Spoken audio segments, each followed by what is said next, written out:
कौना कंपनी का न घिसा है न घिसल हो न पीटल हो।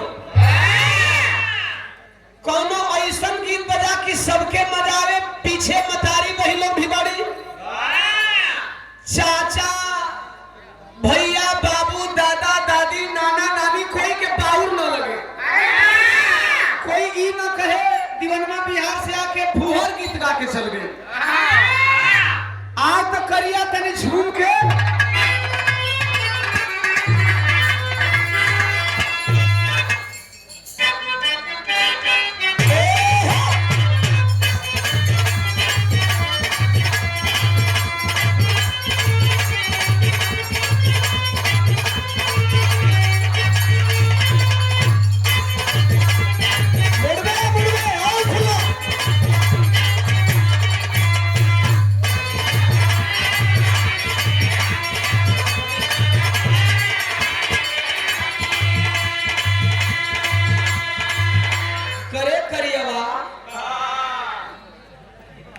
तो के बजावे के कहीं तो तू गावो कले वो काटले गौन हरी मेरे करे तो मेहरारू चार लेकर का माई बोले गौन हरी रे तो हरे वाली का बात करा था, हमरे वाली का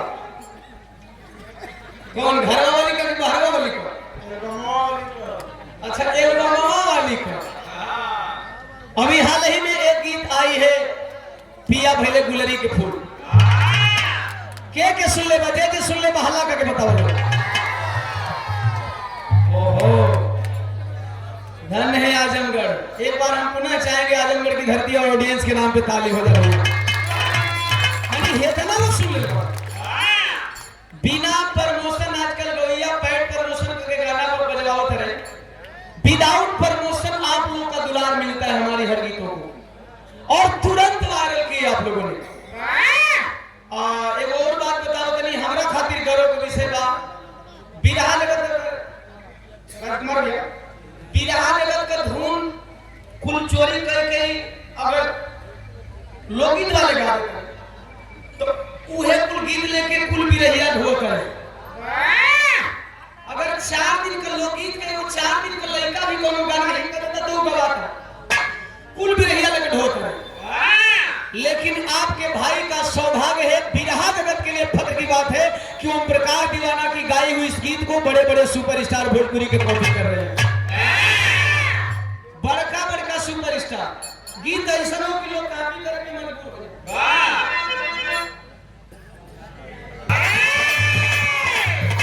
सबसे पहले वायरल का भाई शिल्पी राज हमसे कहता रही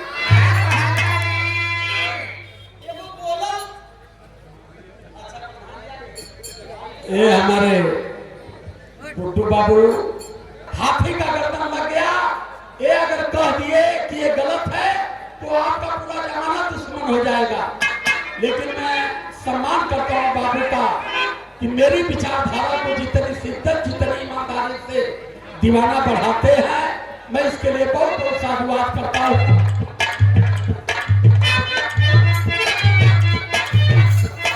और मैं बिटिया को भी कहूंगा कि बेटा गाओ, लेकिन सामाजिक विषय को और सत्य से लेकर के सत्य का कहीं ना कहीं अपने मन पर अपनी विचारधारा को रखने का प्रयास करो। हम समाज के शोषित लोग हैं, उपेक्षित लोग हैं। आइए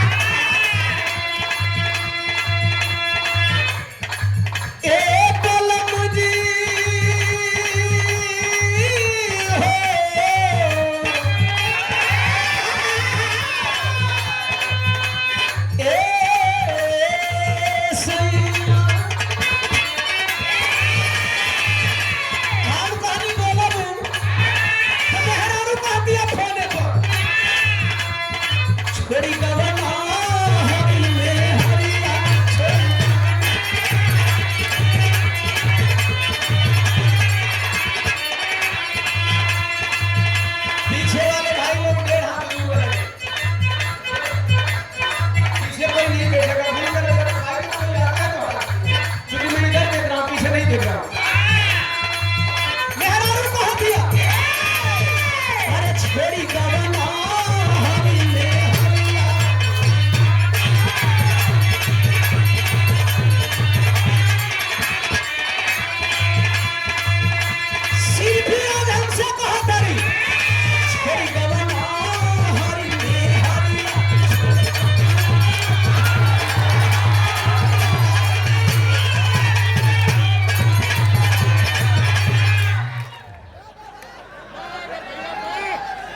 500 रुपया देकर के सम्मान किया। और 100 रुपया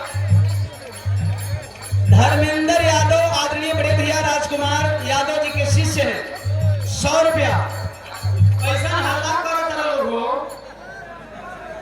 फरिया सही लगत रहो हो फरियाई है ना हिलौला से नहीं एक बार भी तू लोग ना फरियाई अब सही ना हिलो का एक बार आओ देखो लोग हम बिरहा कमेंट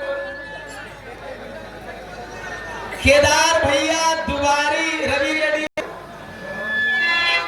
यही पहचान मेरा अलग रास्ता बोलना चाहिए। अच्छा सबकर मन में हिलाई एक बात बताओ हम पूरा सही आवत है तो तू लोग नीचे से मजा आवत है जेकर जेकर मन होके कि तू मेरी हिलावत दीवाना तब जोर से हाथ उठा के बताओ तो हिला आगे कोई ये न कहे कि दिलवा रुपया बड़ा चलो का शिव कुमार कवि जी के छोटे भाई रामविलास भैया